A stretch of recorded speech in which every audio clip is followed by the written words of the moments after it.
जय हिंद दोस्तों। स्वागत है आप सभी का अपने YouTube channel practice with Ravi में। तो आज का हमारा प्रैक्टिस सेट है प्रैक्टिस सेट नंबर 14। ठीक, क्या है? प्रैक्टिस सेट नंबर 14 है। ठीक, तो इसमें आप क्या पढ़ने वाले हैं? बिहार एसएससी द्वितीय स्नातक स्तर प्रारंभिक परीक्षा कब पूछा गया है? 16 फरवरी 2015 में पूछा गया है। ठीक, तो चलिए स्टार्ट करते हैं। और यदि आप लोग चैनल पर पहली बार आए तो प्लीज़ चैनल को सब्सक्राइब कर दीजिएगा। और यदि आपने इससे पहले वाली वीडियो नहीं देखी है तो उसको भी देख लीजिए। ठीक, तो चलिए स्टार्ट करते हैं। और इसमें हम क्या पढ़ते हैं आपको मालूम ही होगा कि हम इसमें जीके जीएस पढ़ेंगे और साइंस के क्वेश्चन पढ़ने वाले हैं, यानी कि आपके टोटल 75 प्लस क्वेश्चन होने वाले हैं। ठीक, तो चलिए स्टार्ट करते हैं पहले क्वेश्चन से। चलिए देखेंगे पहले क्वेश्चन। देखिए क्या लिखा हुआ है आपका। तो सॉरी,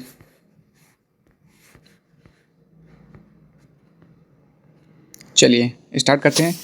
वर्ष 2013-14 में रणजी ट्रॉफी किस टीम ने जीती? तो बताएंगे इसका राइट आंसर। तो क्या हो जाएगा? Option number 3 Karnataka. ठीक, अगला क्वेश्चन देखेंगे। कौन सा sugar bowl of the world के रूप में जाना जाता है? दूसरे का राइट आंसर बताएंगे क्या हो जाएगा। तो दूसरे का हो जाएगा आपका ऑप्शन नंबर 3, यानी कि ब्राज़ील हो जाएगा। ठीक, अगला क्वेश्चन देखेंगे क्या लिखा हुआ है। जल का घनत्व किस तापमान पर सर्वाधिक होता है? बताएंगे तीसरे का राइट आंसर। तो हो जाएगा 4 डिग्री सेल्सियस पर। अगला क्वेश्चन देखेंगे क्वेश्चन नंबर 4।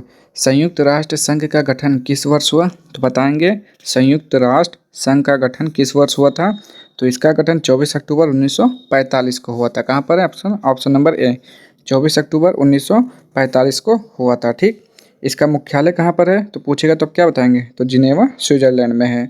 चलिए अगला क्वेश्चन देख लेते हैं। सॉरी, मैंने इसका मुख्यालय कहाँ बताया? जिनेवा ना, तो गलत है। तो इसका मुख्यालय होता है आपका न्यूयॉर्क। जल्दी जल्दी में हो गया तो उसके लिए सॉरी। तो इसका मुख्यालय ऑप्शन नंबर ए बिल्कुल सही है, 1945। ठीक, आपसे एक ये भी क्वेश्चन पूछता है कि यूनाइटेड नेशन डे यानी कि यूएनए दिवस कब मनाया जाता है? तो आप बता देंगे 24 अक्टूबर को। ठीक, चलिए अगला क्वेश्चन देखते हैं। Question number 5।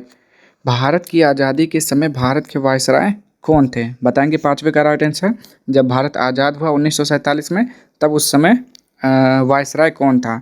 तो पाँचवें का राइट आंसर लॉर्ड माउंटबेटन हो जाएगा। ठीक, उसके बाद कौन बने? सी राजगोपालचारी बने थे। अगला क्वेश्चन देखेंगे क्वेश्चन नंबर 6। कौन सा ISA अधिकारी भारतीय राष्ट्रीय कांग्रेस के 1885 में गठन में शामिल रहा? तो 6 का राइट आंसर क्या हो जाएगा? AO Hume. ठीक, AO ह्यूम हो जाएगा इसका राइट आंसर हो जाएगा। ठीक, चलिए अगला क्वेश्चन देखते हैं। म्यांमार की राजधानी बताना है। देखिए कभी कभी पूछता है कि म्यांमार का पुराना नाम, तो बर्मा, और बर्मा की राजधानी रंगून, और म्यांमार की राजधानी क्या हो जाएगा आपको इसमें ये बताना है। तो ये हो जाएगा नेपी दाओ हो जाएगा। ठीक, अगला क्वेश्चन देख लेते हैं क्या लिखा हुआ है। तमस उपन्यास के लेखक कौन है? तो भीष्म साहनी हो जाएगा इसका राइट आंसर। तो बोलेंगे बिल्कुल सही, तमस किसका है? भीष्म साहनी का है। अगला क्वेश्चन देख लेंगे क्या लिखा हुआ है। आंग सान सू की जो NLD की नेत्री हैं किस देश से संबंध रखती हैं? 90 का राइट आंसर बताना, वो है म्यांमार से संबंधित। अगला क्वेश्चन देख लेते हैं क्वेश्चन नंबर 10। भारतीय आज़ादी के समय इंग्लैंड के प्रधानमंत्री कौन थे? तो बताएंगे इंग्लैंड का प्रधानमंत्री कौन था जब भारत आज़ाद हुआ था? तो उस समय थे क्लीमेंट इटली थे। कहीं कहीं क्लाइमेट इटली लिखा होता है, दोनों एक ही नाम है। ठीक, नेक्स्ट क्वेश्चन। भारतीय रिजर्व बैंक के वर्तमान गवर्नर कौन है? तो बताएंगे वर्तमान गवर्नर कौन है। तो देखिए इसका जब पूछा गया था तो उस समय तो इसके थे रघुराम राजन, लेकिन अभी यानी कि क्या चल रहा है 2024। ठीक, तो इसमें कौन है? शक्तिकांत दास जी हैं। RBI के गवर्नर कौन है? श्री शक्तिकांत दास। ठीक, अगर पूछता है यहाँ से एक और क्वेश्चन पूछता है कि RBI की स्थापना कब हुआ? तो 1 अप्रैल 1935। राष्ट्रीयकरण पूछेगा तो 1 जनवरी 1949। ठीक, चलिए आप सब याद रखेंगे। ये जब प्रश्न पूछा गया तब रघुराम राजन, वर्तमान में पूछेगा तो शक्तिकांत दास। ठीक, अच्छे से सुनिएगा हमारी सारी बातें। अगली क्वेश्चन। भारत के राष्ट्रीय महिला आयोग की वर्तमान अध्यक्ष कौन है? अब 12 का राइट आंसर बताना है। तो 12 का राइट आंसर क्या हो जाएगा देखेंगे इसमें क्या क्या लिखा हुआ है। चलिए तो इसका आंसर बताइए। तो देखिए जब ये आपका ये प्रश्न पूछा गया तब उस समय कौन थे? तो उस समय थे, कहाँ गया, ममता शर्मा। लेकिन अब ये आंसर गलत हो जाएगा। ठीक, क्योंकि आप वर्तमान समय में कौन है? रेखा शर्मा है। ठीक, कौन है? रेखा शर्मा। तो इसका आंसर हो गया ना, मैंने बता दिया ना, रेखा शर्मा। अगला क्वेश्चन देखेंगे क्या लिखा हुआ है। भारत और चीन के बीच पंचशील समझौता कब हस्ताक्षरित हुआ था, यानी कि कब हस्ताक्षर किया गया था उस पर समझौते पर, तो हो जाएगा 1954 में। कब किया गया था, 1954 में किया गया था। ठीक, चलिए अगला क्वेश्चन देख लेते हैं। और एक और क्वेश्चन पूछता है कि भारत चीन के बीच सीमा रेखा तो क्या कहलाता है, मैक मोहन रेखा बोलते हैं उसे। ठीक, अगला क्वेश्चन, और भारत पाकिस्तान का रेड क्लिफ होता है। भारत में हरित क्रांति के जनक, तो हरित क्रांति के जनक जी MS स्वामीनाथन को कहा जाता है। ठीक, और श्वेत क्रांति का जनक किसे कहा जाता है, क्या लिखा होता है, कुरियन, डॉक्टर कुरियन को कहा जाता है, PJ कुरियन। अगला क्वेश्चन देखते हैं 15, पूर्ण स्वराज का संकल्प कांग्रेस के द्वारा कब पारित किया गया। इस बार 15 का राइट आंसर बताएंगे जल्दी से, तो 26 जनवरी 1930 लाहौर में हुआ था। ठीक, अगला क्वेश्चन, महात्मा गांधी और बाबा साहेब अम्बेडकर के बीच पूना संधि कब हुई, तो ये हुआ था आपका, कब हुआ था, 1932। क्या बोलेंगे, 16 का राइट आंसर बताइए, तो बिल्कुल सही 1932 में हुआ था, जिसे पूना पैक्ट के नाम से भी जाना जाता है। अगला क्वेश्चन, गिर का वन शेरों के लिए प्रसिद्ध है, यह किस राज्य में अवस्थित है, तो बताएंगे 17 का राइट आंसर कहाँ पर है, तो ये है आपका, जल्दी बताएंगे, गुजरात में है। ठीक, कहाँ पर है, गुजरात। कहाँ पर है, गिर के वन जो है गुजरात राज्य के सोमनाथ में है। सोमनाथ जूनागढ़ और अमरेली जिला के निकट स्थित है। ठीक, चलिए अगला क्वेश्चन देखेंगे, 18 देखेंगे क्या लिखा हुआ है। प्रसिद्ध पेंटर राजा रवि वर्मा किस रियासत से जुड़े थे, तो बताएंगे राजा रवि वर्मा किससे जुड़े थे, तो त्रावणकोर से जुड़े हुए थे। ठीक, अगला क्वेश्चन देखें, बिहार में बहने वाली 4 नदियों में किसका उद्गम अमरकंटक में है, तो अमरकंटक से कौन निकलता है, क्या बोलेंगे, सोन नदी निकलती है अमरकंटक से, बिल्कुल सही बोलेंगे आप, सोन नदी निकलता है अमरकंटक से। और देखते हैं इसमें क्या है, मैथ के क्वेश्चन है, चलिए इसको देख लेते हैं। 21, सॉरी यहाँ पे देखते हैं, निम्नलिखित में से किसने नालंदा विश्वविद्यालय में अध्ययन किया, तो नालंदा विश्वविद्यालय में अध्ययन किया था, किसने किया था, बताएंगे 21 का राइट आंसर क्या हो जाएगा, जल्दी बताइए। तो यहाँ पर राइट आंसर क्या हो जाएगा, ह्वेन सांग हो जाएगा। ठीक, और ह्वेन सांग किसके दरबार में आया था, किसके शासनकाल के समय, तो ये तो पहली बात एक चीनी बौद्ध भिक्षु था, हर्षवर्धन के समय आया था। और इसकी पुस्तक का नाम क्या है, सी यू की। ठीक, और इसे क्या क्या बोला जाता है, प्रिंस ऑफ पिलग्रिम से बोला जाता है। ठीक, और सारे इसके कई उपनाम हैं। ठीक, चलिए अगला क्वेश्चन देखेंगे, कहाँ पर है, जीके का क्वेश्चन आपका कहाँ मिलेगा,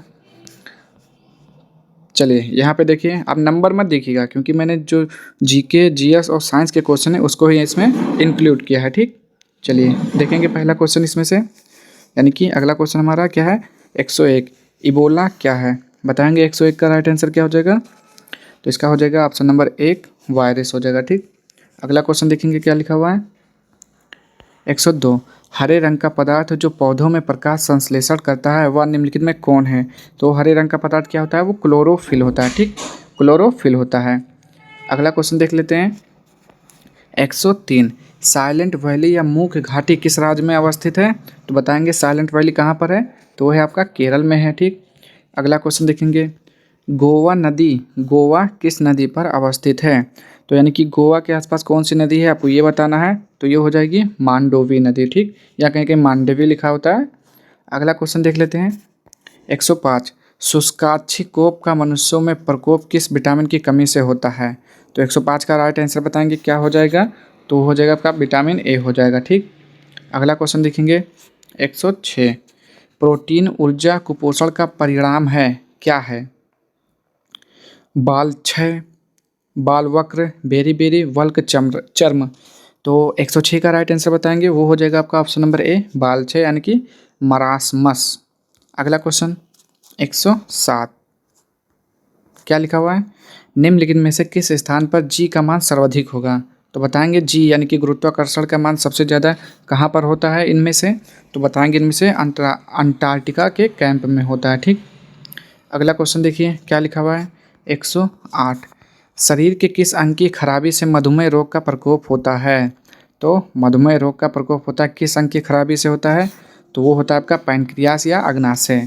जब ये खराब हो जाएगा, देखिए आपसे एक प्रश्न पूछा जाता है कि मधुमेह होने पर कौन सा अंग प्रभावित होता है, तो अग्नाशय या पैंक्रियाज होता है। ठीक, ऐसा भी पूछ लेता है। चलिए अगला क्वेश्चन देखिए 109। साधारण नमक का रासायनिक नाम क्या होता है? तो साधारण नमक का फार्मूला NaCl होता है। ठीक, क्या होता है NaCl? Sodium chloride. कहाँ पर है? सोडियम क्लोराइड, ये हो जाएगा। अगला क्वेश्चन देखेंगे 110 से, कहाँ पर है? चलिए यहाँ पे देखेंगे आप 110। घेंघा रोग आयोडीन की कमी से होता है। ठीक, यह निम्न में से किस क्षेत्र में व्याप्त हो सकता है? तो तटीय क्षेत्र, पहाड़ी क्षेत्र, रेगिस्तानी क्षेत्र, या इनमें से कोई नहीं। 110 का राइट आंसर आपको बताना है, वो हो जाएगा ऑप्शन नंबर 2, पहाड़ी क्षेत्र। अगला क्वेश्चन, विटामिन ए मुख्यतः कहाँ संग्रहित होता है? तो विटामिन ए कहाँ एकत्र होता है? तो बताएंगे 111 का। तो देखिए एकत्र मतलब यकृत हो जाएगा। ठीक, ऐसे याद कर सकते हैं कि कहाँ एकत्र होता है, तो यकृत में एकत्र होता है। ठीक, अगला क्वेश्चन देखेंगे मादा क्यूलेक्स मच्छर निम्नलिखित में से किस रोग की वाहिका है? तो मतलब 112 का बताएंगे इससे क्या रोग हो जाता है 112 से? तो हो जाता है फाइलेरिया, हो जाता है इससे। अगला क्वेश्चन देखेंगे समदाब रेखाएं निम्नलिखित में से किसको प्रदर्शित करती हैं? समदाब, जहाँ पर क्या दाब समान हो, बताएंगे 113 का। तो बिल्कुल सही, जहाँ वायुमंडलीय दाब एक समान हो। अगला क्वेश्चन 114। इनमें से कौन सी नदी कच्छ के रण में समाहित होती है? तो कौन सी नदी होती है बताएंगे 114 का? तो होता है आपका लूनी नदी। अगला क्वेश्चन देखेंगे थायराइड ग्रंथि का स्थान होता है कहाँ? तो थायराइड कहाँ पे होता है? गला में होता है। अगला क्वेश्चन, निम्नलिखित गौ प्रजातियों में कौन सी प्रजाति देसी नहीं है? बताएंगे कौन से गौ प्रजाति है जो देसी नहीं है? क्या लिखा हुआ है?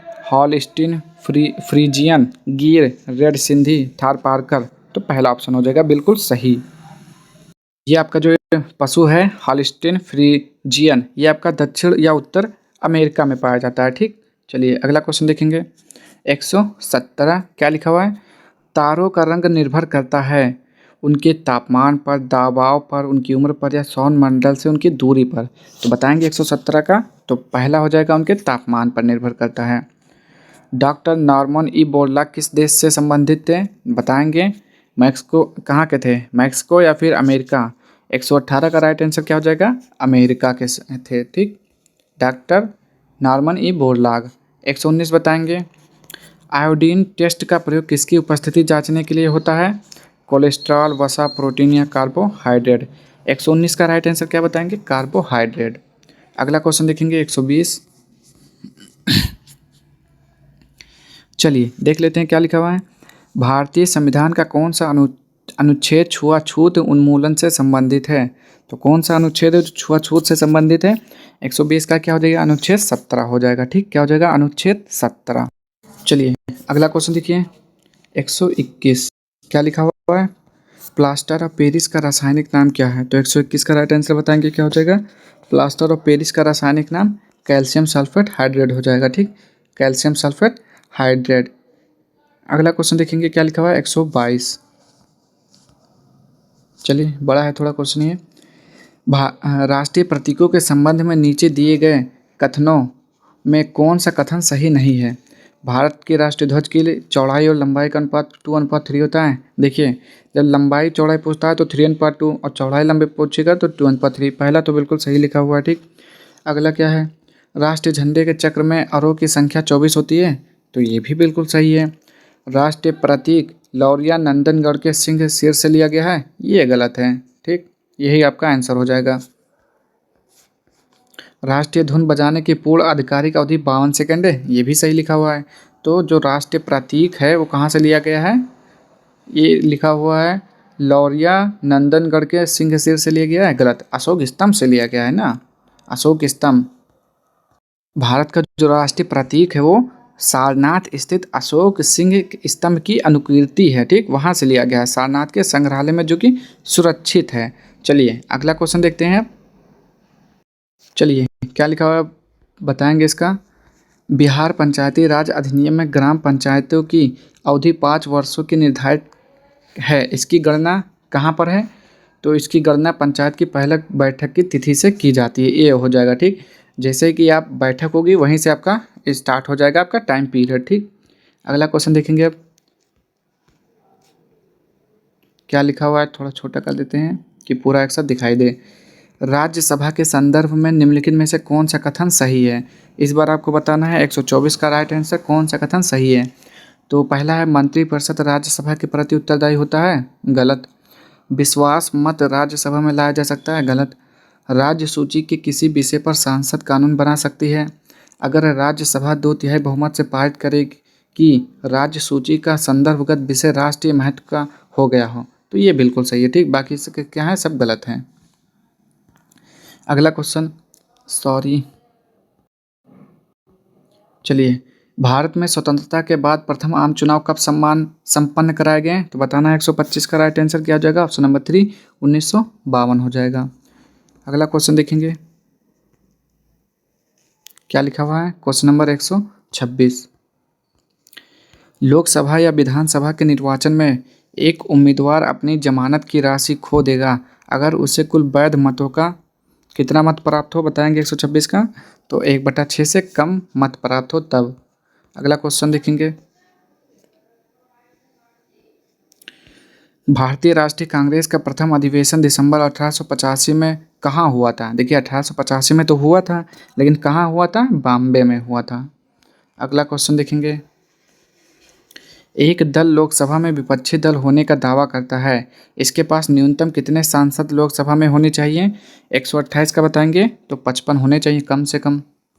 अगला क्वेश्चन देखेंगे क्या लिखा हुआ है, ग्राम पंचायत का कोई सदस्य निम्नलिखित हस्तलिखित आवेदन मुखिया को समर्पित कर त्यागपत्र दे सकता है। आवेदन समर्पित करने के कितने दिनों बाद त्यागपत्र प्रभावी माना जाएगा, बताएंगे 129 का राइट आंसर तो 7 दिनों बाद। अगला क्वेश्चन, सामुदायिक विकास कार्यक्रम का सार था। तो इसका राइट आंसर बताइए क्या हो जाएगा, लोक भागीदारी हो जाएगा, ठीक। सामुदायिक विकास कार्यक्रम का सार क्या था, लोक भागीदारी। अगला क्वेश्चन देखेंगे क्या लिखा हुआ है, नरेगा योजना का खर्च केंद्र और राज्य के बीच किस अनुपात में वहन किया जाता है, बताएंगे 131 का राइट आंसर तो 90:10 हो जाएगा, ठीक, 90:10। अगला क्वेश्चन 132, निम्नलिखित पंचवर्षीय योजनाओं में कौन सी योजना अनावृष्टि और 2 युद्धों के कारण प्रभावित हुई। तो 132 का राइट आंसर बताएंगे वो हो जाएगा ऑप्शन नंबर 2 तीसरी पंचवर्षीय योजना, ठीक। अगला क्वेश्चन देखेंगे, उसी के बाद क्या आ गया था, राष्ट्रीय अवकाश लागू हो गया था 3 वर्षों के लिए 66 से 69 तक। अगला क्वेश्चन, बिहार में किसान सभा की स्थापना किनके द्वारा की गई, बताएंगे किसान सभा की स्थापना किसके द्वारा की गई, तो सहजानंद सरस्वती थे, ठीक। चलिए अगला क्वेश्चन देखिए, 1860 में प्रकाशित नील दर्पण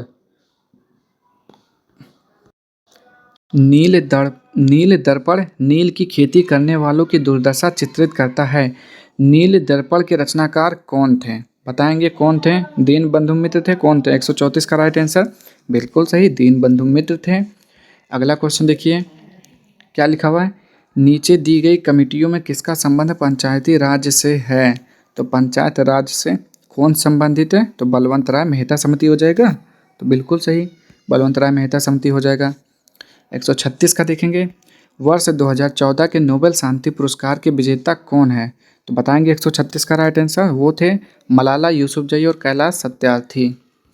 137 का देखेंगे, द्रोणाचार्य पुरस्कार किस क्षेत्र में दिया जाता है। तो द्रोणाचार्य पुरस्कार जो होता है आपका किस क्षेत्र में, क्रीड़ा प्रशिक्षण के क्षेत्र में दिया जाता है, ठीक, प्रशिक्षण के क्षेत्र में। अगला क्वेश्चन, राष्ट्रीय खेल दिवस 29 अगस्त को मनाया जाता है या निम्नलिखित में किनसे संबंधित है। तो 29 अगस्त को जन्म किसका हुआ था, मेजर ध्यानचंद का जन्म हुआ था, उन्हीं से संबंधित है।